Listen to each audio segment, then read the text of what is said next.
नमस्कार दोस्तों, मैं प्रीति। स्वागत है आपका मेरा YouTube चैनल पौराणिक कथाएं एक भारतीय संस्कृति में। मैं आज आप लोगों को जो कथा सुनाने वाली हूँ उसका शीर्षक है दान की अनुपम गाथा। और कथा बहुत ही रोचक है, अंत तक जरूर सुनिएगा और मेरे चैनल को सब्सक्राइब जरूर कर लीजिएगा और बेल आइकन पे जाके क्लिक जरूर कीजिएगा, जिससे हमारी नई नई कथा की नोटिफिकेशन आपको मिलते रहेगी। धन्यवाद। अब मैं कथा को आरंभ करती हूँ।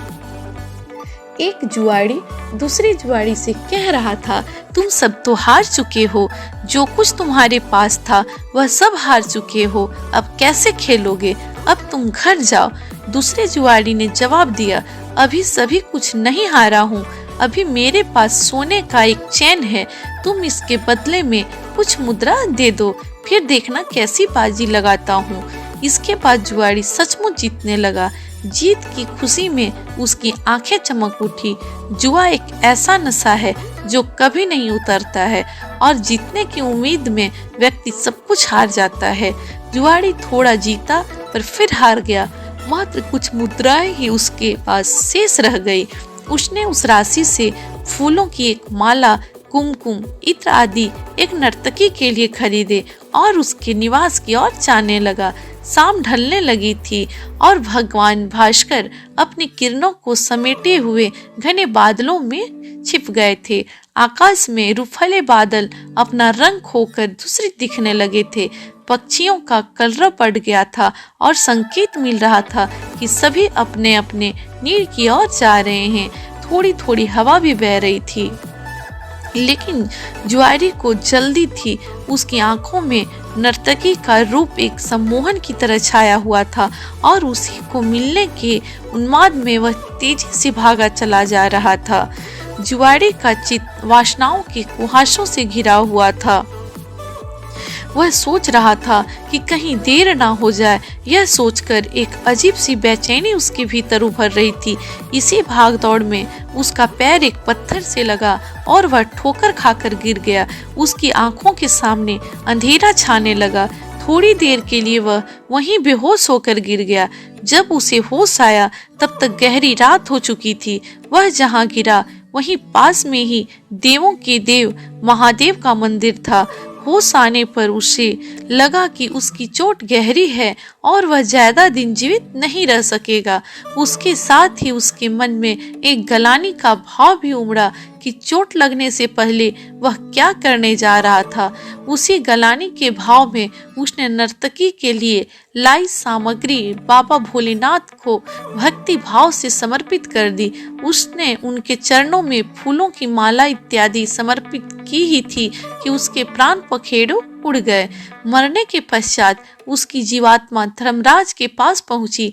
धर्मराज उसके कर्मों का निर्धारण करते हुए बोले, तुमने अपने जीवन में अनेक अशुभ कर्म किए हैं, इसलिए तुम्हें अनेक वर्षों तक नरक की यातना भुगतनी पड़ेगी।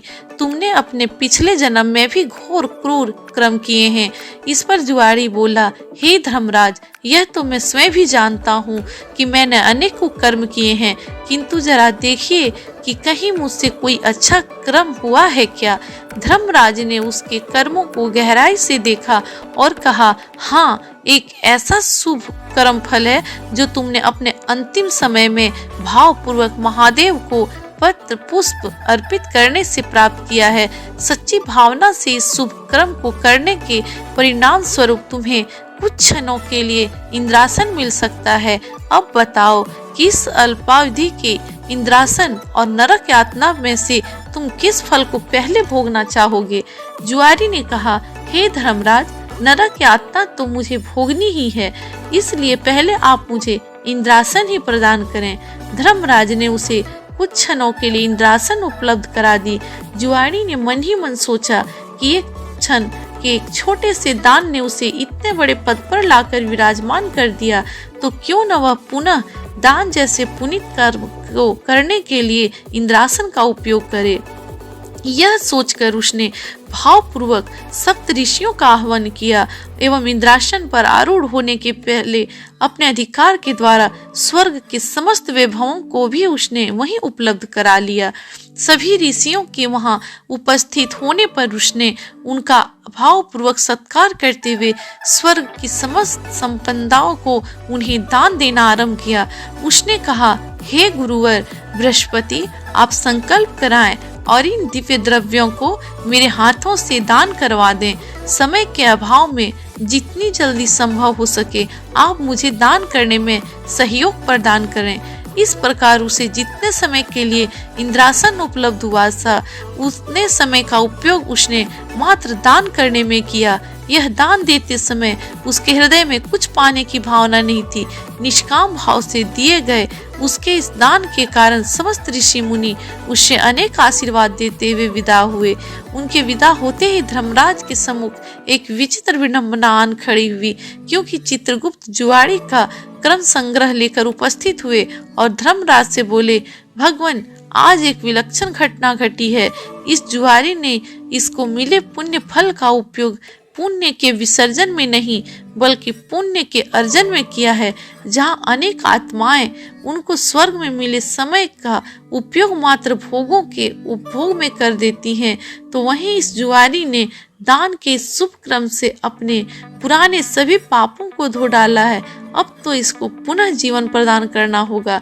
जुआरी ने पूछा, मात्र एक घड़ी के पुण्य का मुझे इतना बड़ा फल कैसे मिल रहा है धर्मराज?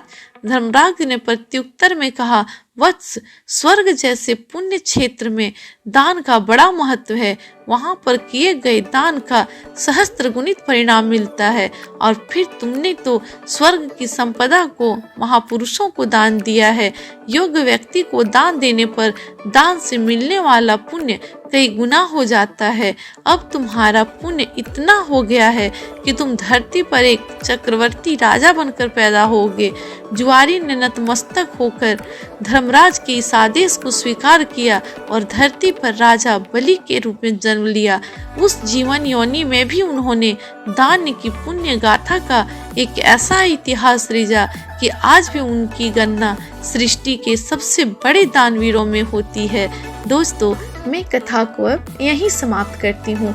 अगर आप लोगों को मेरी कथा पसंद आई होगी तो ज़्यादा से ज़्यादा लाइक, कमेंट और शेयर ज़रूर कर दीजिएगा। और हाँ, मैं आप लोगों से नम्र निवेदन करती हूँ कि मेरे चैनल को सब्सक्राइब जरूर कर लीजिएगा। मिलती हूँ मैं आप लोगों से अगली कथा में। तब तक के लिए बाय बाय।